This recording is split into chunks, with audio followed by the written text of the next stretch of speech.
Tako mlad, a još nije popušao 2 kutije filtera. Strah ga je.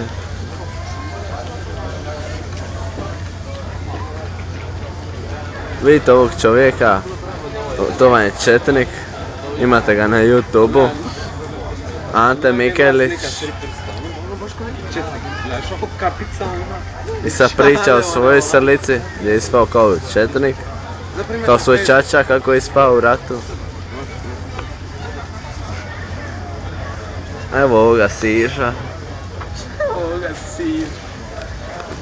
Neće biti na Iškoj fešti, zato nema muzike. Pa sad recite da to nije sramota.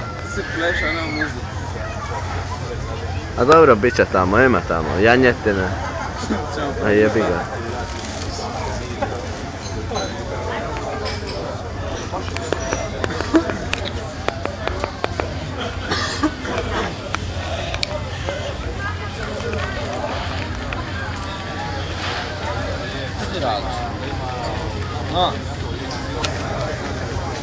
Evo, ovaj zločudni četnik me napao sada. Te napao neki zločudnici. Ajmo vajde film što može sve izmisliti. A vidite njega, njegovu seku su silovala 2 crnca.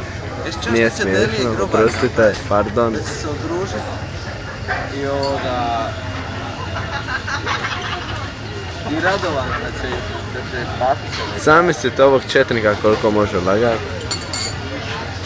Zamislite to. Ne, to je prestrašno.